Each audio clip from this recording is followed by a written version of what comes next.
ذوالشیرہ کو برپا کیوں کیا گیا؟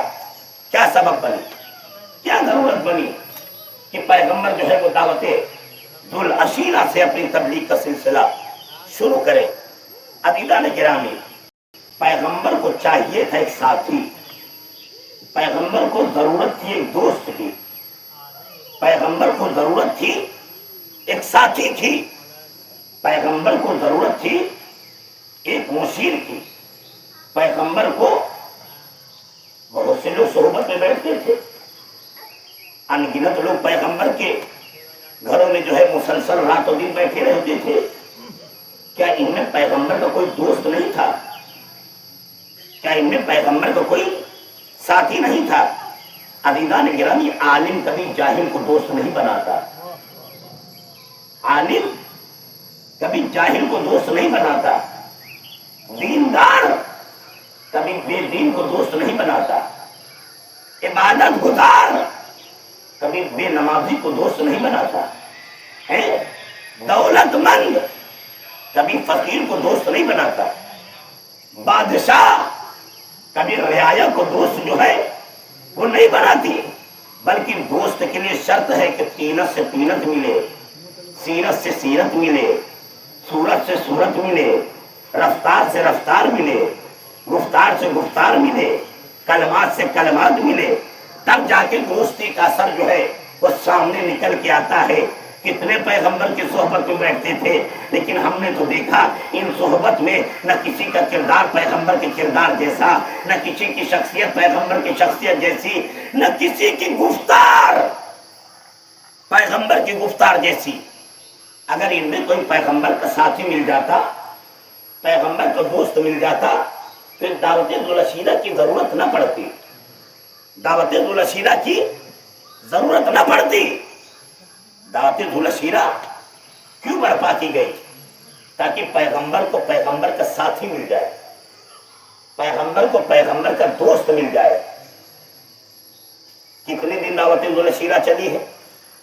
مسلسل 3 دن ہے، مسلسل 3 دن دعوت ذوالشیرہ جو ہے پہلے جو ہے دعوت دی جاتی تھی، جناب ابو طالب جو ہے وہ سب کو بلاتے تھے دعوت کے لیے، اور جب موقع دعوت کا آ جاتا لوگ سیراب ہو جاتے، جیسے پیغمبر کھڑے ہوتے کچھ کہنے کے لیے فوراً ابو جہل کھڑا ہو جاتا، اے لوگوں اس کی بات پر توجہ نہ دینا، یہ جادوگر ہے، تم نے دیکھا نہیں تھوڑے سے کھانے میں کیسے سب کو کھلا دیا؟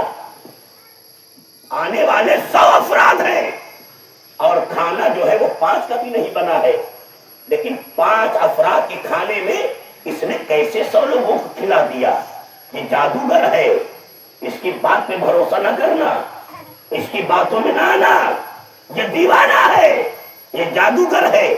لوگ چلے گئے، دعوت کھا کے لوگ چلے گئے۔ دوسرا بھی دن ایک صلوات پڑھے محمد والے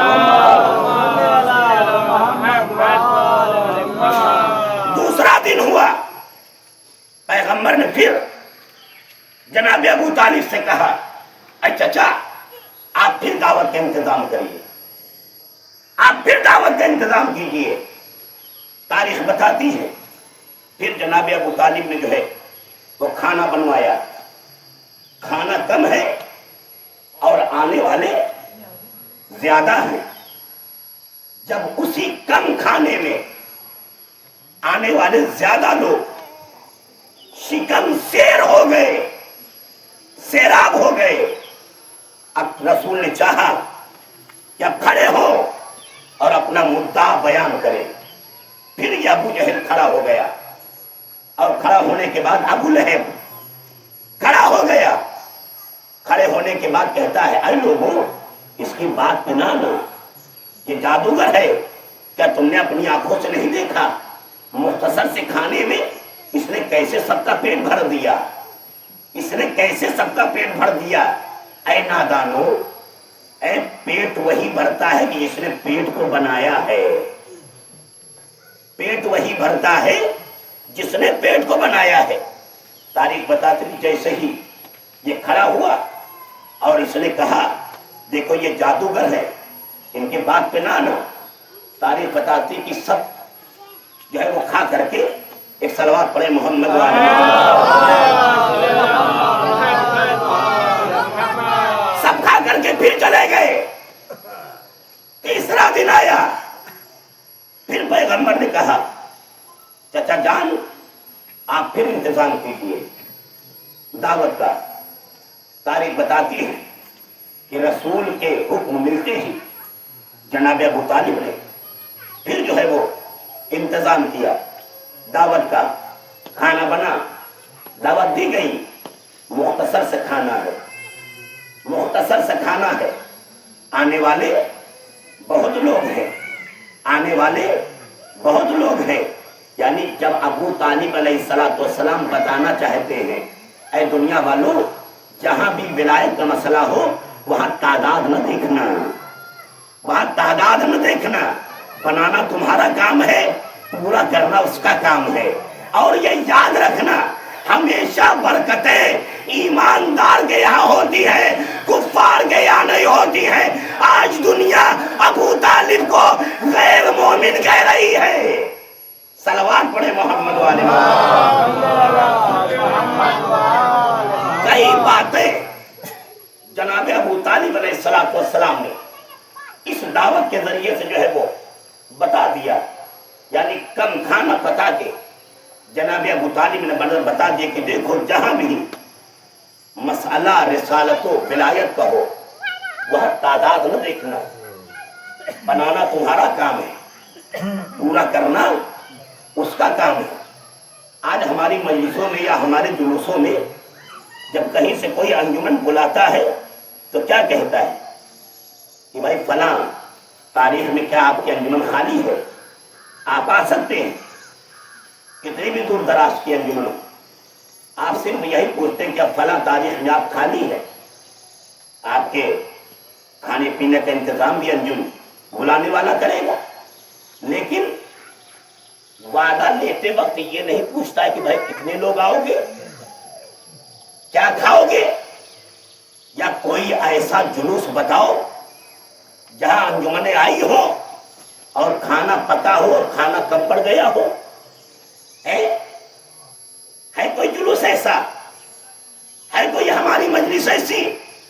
یعنی مجلسوں میں دعوت دی جاتی ہے، تعداد نہیں دیکھی جاتی. کیونکہ مجلسوں کا مسئلہ رسالت ہے، مجلس مسئلہ ولایت ہے. جہاں پہ رسالت کا مسئلہ ہو، ولایت کا مسئلہ ہو، وہاں تعداد نہ دیکھنا. بنانا تمہارا کام ہے، پورا کرنا اس کا کام ہے.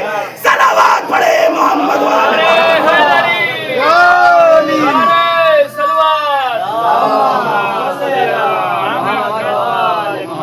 کیونکہ بارات والے الگ ہوتے ہیں، عزادار والے الگ ہوتے ہیں.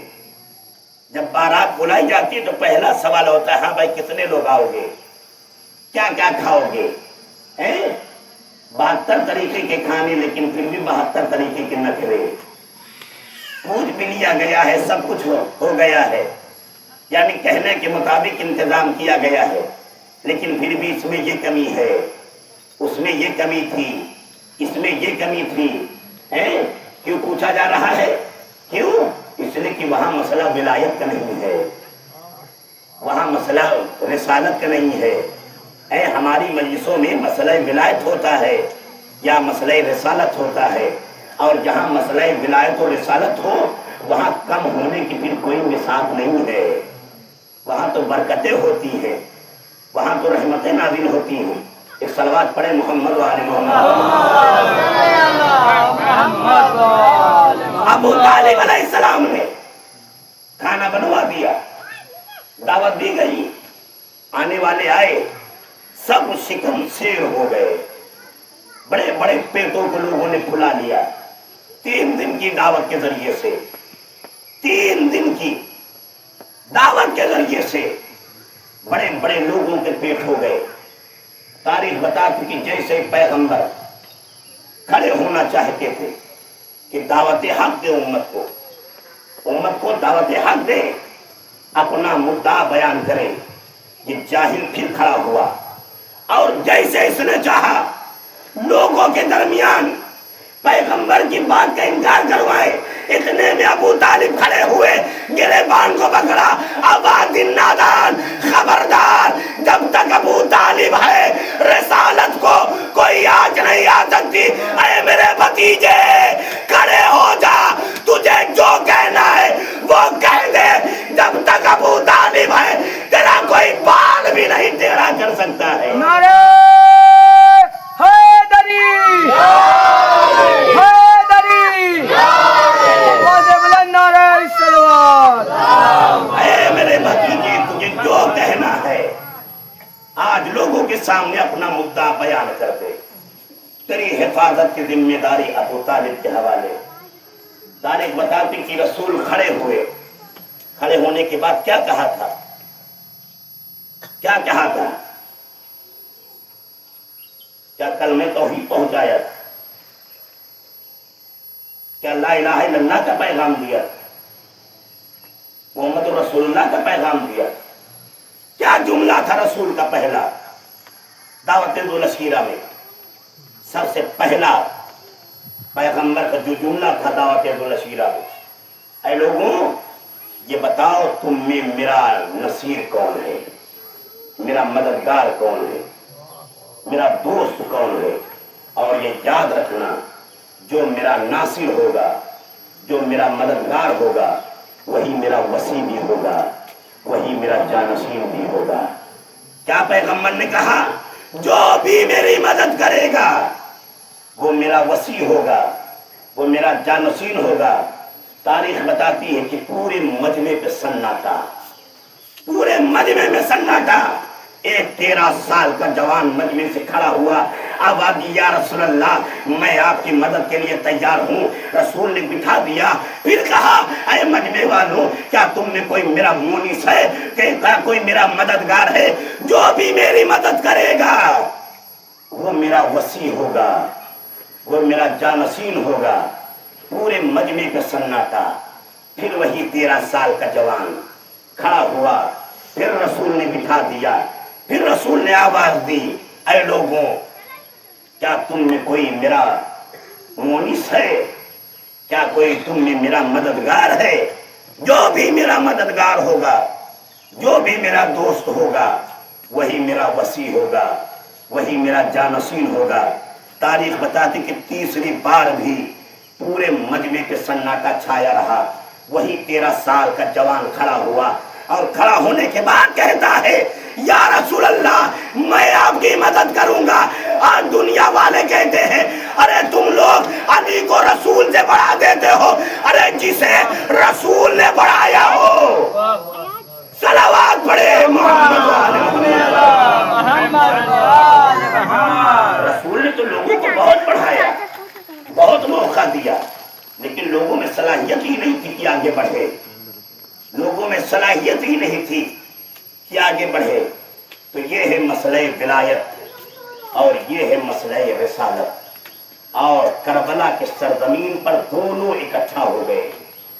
مسئلہ ولایت بھی موجود ہے, مسئلہ رسالت بھی موجود ہے. آج 5 محرم تاریخیں بہت تیزی کے ساتھ گزر رہی. پرسوں 3 محرم تھی. 3 محرم کی تاریخ کیا ہے جانتے؟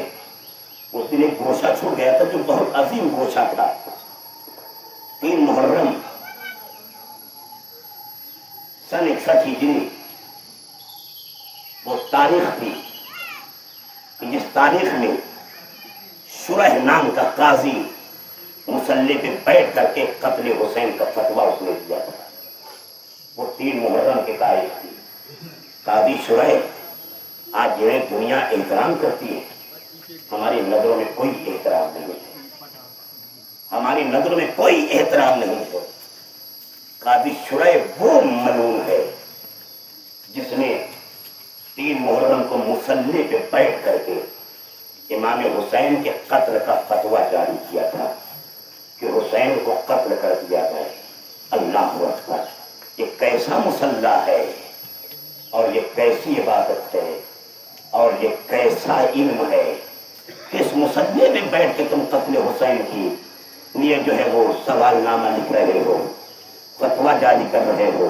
وہی مسلح کہ جس مسلح پر کھڑے ہونے کا طریقہ رسالت نے بتایا ہو، جس مسلح پر نماز پڑھنے کا طریقہ رسالت نے بتایا ہو، اس رسالت کے نواسے کے قتل کا فتویٰ تم اس مسلح سے کھڑے ہو کے دے رہے ہو۔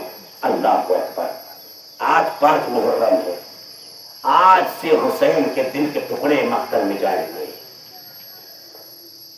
حسین کے اصحاب مارے جا چکے ہیں، حسین کے انصار مارے جا چکے ہیں۔ اب بنی ہاشم کے جوان جو ہے وہ مقتل کی طرف جائیں گے۔ آج کون جائے گا؟